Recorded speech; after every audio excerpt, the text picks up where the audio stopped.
Movie के शुरू में हम बेन को देखते हैं। ग्रेजुएशन कंप्लीट करने के बाद वो अपने घर वापस आ रहा है। वो हम व्यूअर से कहता है वो बहुत ही शाई किस्म का इंसान है, उसके ज़्यादा फ्रेंड्स नहीं हैं।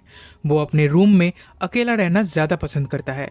लेकिन उसके पेरेंट्स उसके ग्रेजुएशन के खुशी में पार्टी थ्रो करते हैं। ना चाहते हुए भी बेन को इस पार्टी में शामिल होना पड़ता है। ये लोग उसके डैड के फ्रेंड्स और रिलेटिव्स हैं। सब लोग उसे कॉन्ग्रेचुलेट करते हैं, पर बेन मौका देखकर अपने रूम में वापस चला आता है। असल में उसे अपने फ्यूचर के बारे में टेंशन हो रही है। उसे नहीं पता ग्रेजुएशन के बाद वो क्या करेगा। इसी दौरान मिसेस रॉबिन्सन उसके रूम में आती है। बेन के डैड के बिजनेस पार्टनर है मिस्टर रॉबिन्सन।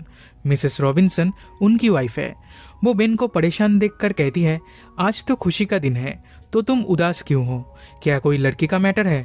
बेन हंसते हुए कहता है, नहीं ऐसा कुछ भी नहीं है, बस मेरे फ्यूचर को लेकर थोड़ा परेशान हूँ। तब वो कहती है, ज़्यादा टेंशन मत लो, सब कुछ ठीक हो जाएगा। मुझे घर जाना है, क्या तुम मुझे घर पे ड्रॉप कर दोगे? तब बेन उन्हें घर छोड़ने जाता है। मिसेस रॉबिन्सन उसे घर पे इनवाइट करती है। दोनों ड्रिंक करते हुए एक दूसरे के बारे में बात करते हैं। मिसेस रॉबिन्सन की बातों से बेन समझ जाता है कि वो उसे सीड्यूस करने की कोशिश कर रही है। बेन घर जाने लगता है। तब वो कहती है, मेरे पति के घर लौटने में अभी भी बहुत टाइम है, तब तक मेरे बेडरूम में जाकर हम दोनों क्वालिटी टाइम स्पेंड कर सकते हैं। मिसेस रॉबिन्सन के बेडरूम में जाने के बाद बेन को एक पेंटिंग दिखती है। वो पूछता है, ये कौन है? मिसेस रॉबिन्सन कहती है, ये मेरी बेटी एलान है। पहली बार देखते ही बेन को एलान पसंद आती है। इधर मिसेस रॉबिन्सन बेन को सीड्यूस करने की कई कोशिशें करती है। इस पे बेन कहता है वो उनके साथ ये सब करना तो चाहता है, पर वो मिस्टर रॉबिन्सन से डरता है। वो भागते हुए नीचे आता है और तभी मिस्टर रॉबिन्सन घर वापस आते हैं।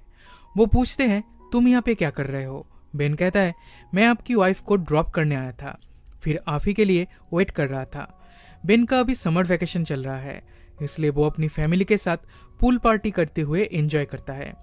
इसके कुछ दिनों बाद उसे लगता है मिसेस रॉबिन्सन के साथ उसे रिलेशन करना चाहिए, तो उन्हें कॉल करके एक होटल में मिलने बुलाता है, पर बिना रूम बुक किए ही एक कोने में जाकर बैठ जाता है। कुछ देर बाद मिसेस रॉबिन्सन आके रूम के बारे में पूछती है। तब बेन जाके मिस्टर ग्लैडस्टोन के नाम से रूम बुक करता है। वो इतना ज़्यादा डरा हुआ था कि मिसेस रॉबिन्सन को फ़ोन करके रूम नंबर बताता है। कुछ देर बाद मिसेस रॉबिन्सन रूम में आती है, पर बेन कुछ भी करने से मना कर देता है। तब मिसेस रॉबिन्सन उसे कन्विंस करने लगती है। वो उसे इतना सीड्यूस करती है कि बेन खुद को रोक नहीं पाता और ये दोनों इंटीमेट हो जाते हैं। यहाँ से इन दोनों का अफेयर शुरू होता है। दिन गुजरते जाते हैं और ये दोनों भी इसी तरह से होटल रूम में मिलने लगते हैं, पर बेन इससे खुश नहीं है। उसे पता है इस रिलेशन की कोई फ्यूचर नहीं है। एक दिन मिसेस रॉबिन्सन कहती है वो जब कॉलेज में थी तब मिस्टर रॉबिन्सन से उन्हें प्यार हो गया था। फिर कुछ ही महीनों में वो प्रेग्नेंट हो गई थी, इसलिए मिस्टर रॉबिन्सन से उन्हें शादी करना पड़ा था। लेकिन वो दोनों अब एक साथ खुश नहीं है, यहाँ तक कि वो दोनों अलग अलग बेडरूम में सोते हैं। तब बेन कन्फेस करता है वो एलान को पसंद करता है और उसे डेट करना चाहता है। मिसेस रॉबिन्सन इसका प्रोटेस्ट करती है। वो कहती है, तुम मेरी बेटी के बारे में सोचना भी मत। इस बात से बेन को बुरा लगता है। वो कहता है, तुम सोचती हो मैं तुम्हारी तरह किसी ओल्ड लेडी के ही लायक हूँ, मुझे कोई भी यंग लड़की नहीं मिल सकती। पर ऐसा नहीं है, मैं एलान को पसंद करता हूँ और उससे शादी भी करूँगा। तब मिसेस रॉबिन्सन कहती है, मैं तुम्हें अंडर एस्टिमेट नहीं कर रही, मेरे साथ तुम्हारा अफेयर है, इसलिए मैं नहीं चाहती तुम मेरी बेटी को डेट करो। बेन इस सिचुएशन को समझता है और उनकी बातों से एग्री करता है, पर अगले ही दिन बेन के पेरेंट्स उसे एलान से मिलने के लिए फोर्स करने लगते हैं। वो चाहते हैं एलान इस घर की बहू बने। इवनिंग में बेन मिसेस रॉबिन्सन से मिलने जाता है। वो कहता है, मेरे पास और कोई ऑप्शन नहीं है, मुझे एलान से मिलना ही पड़ेगा, पर मैं उसके साथ मिसबिहेव करूंगा जिससे वो खुद ही मुझे मना कर देगी। अगले दिन वो दोनों डेट पे जाते हैं। बेन जानबूझ के उसे इग्नोर करता है। एलान पूछती है, क्या तुम मुझे पसंद नहीं करते? फिर जब वो गुस्सा होके वहाँ से जाने लगती है तब बेन उसे मनाता है। वो कहता है, मैं अभी इस डेट के लिए तैयार नहीं था, बस मेरे पेरेंट्स के कहने पर यहाँ आया था, इसलिए थोड़ा नर्वस फील कर रहा था। एलान उस पर बिलीव करती है। फिर दोनों एक दूसरे के फ्यूचर प्लानिंग्स को लेकर डिस्कस करते हैं। एलान उसे अपने घर पे इनवाइट करती है, पर बेन उसे मना करता है। वो उसे उसी होटल में ले जाता है जहां वो मिसेस रॉबिन्सन के साथ आता है। इधर सारे स्टाफ्स उसे पहचानते हैं। सब लोग उसे मिस्टर ग्लैडस्टोन कह के बुलाते हैं। इलान को शक होता है। वो पूछती है, तुम्हें ये लोग ग्लैडस्टोन नाम से क्यों बुला रहे हैं? इस पे बेन उसे सब कुछ सच बता देता है। वो कहता है, एक मैरिड औरत के साथ मेरा अफेयर था। उनके साथ अक्सर मैं इस होटल में आता था, पर अब हम दोनों का ब्रेकअप हो चुका है। अभी मैं बस तुम्हारे साथ रहना चाहता हूँ। बेन उसे सब कुछ बताता है, पर उस औरत का नाम इलान को नहीं बताता और ये भी झूठ कहता है कि उन दोनों का ब्रेकअप हो चुका है।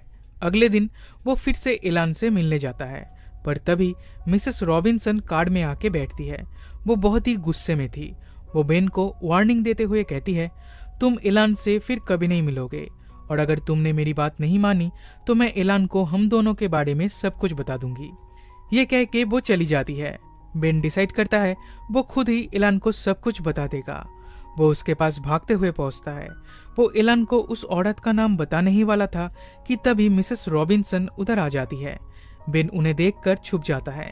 इलान ये सब से समझ जाती है कि उसकी माँ के साथ ही बेन का अफेयर है। वो उसे अभी के अभी घर से निकल जाने के लिए कहती है। वो उससे और कोई भी रिलेशन रखना नहीं चाहती। बेन से ब्रेकअप करके वो अपने स्कूल बार्कले में लौट जाती है। इधर बेन को रियलाइज होता है मिसेस रॉबिन्सन के साथ उसने जो किया है वो गलत है, लेकिन इलान से वो सच में प्यार करता है। वो अपने पेरेंट्स से कहता है उसे इलान पसंद है और वो उससे शादी करना चाहता है। ये सुन के उसके पेरेंट्स बहुत ही खुश होते हैं।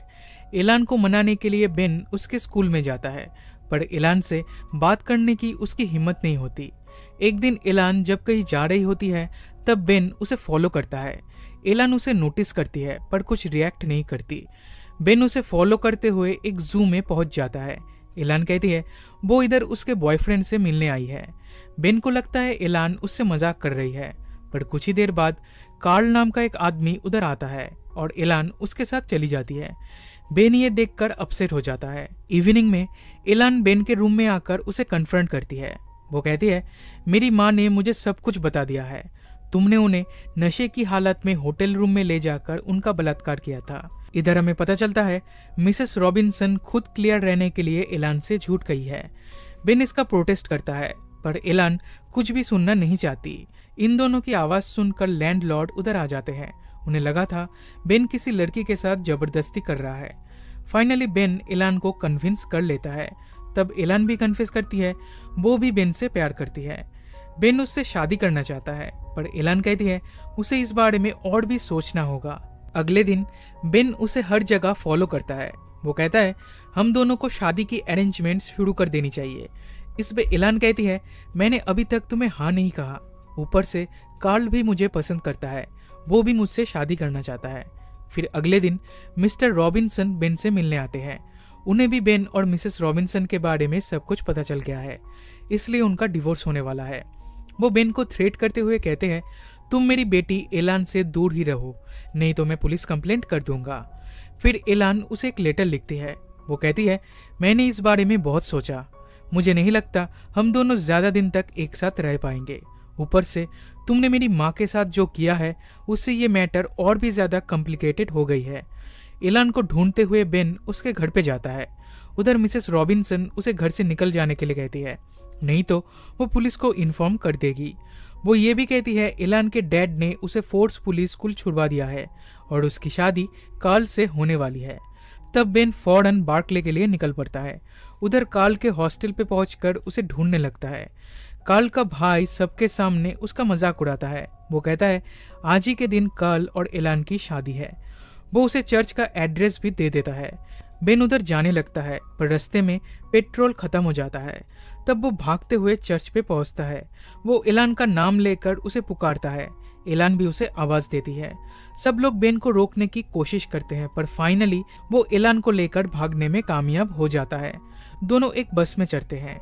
उधर सब लोग उन्हें ही देख रहे होते हैं। ये दोनों अपने ऊपर ही हंसने लगते हैं और रियलाइज करते हैं कि ये दोनों कितने क्रेजी हैं, पर एक दूसरे के लिए एकदम परफेक्ट है। इसी के साथ ये मूवी यहीं पे खत्म हो जाती है।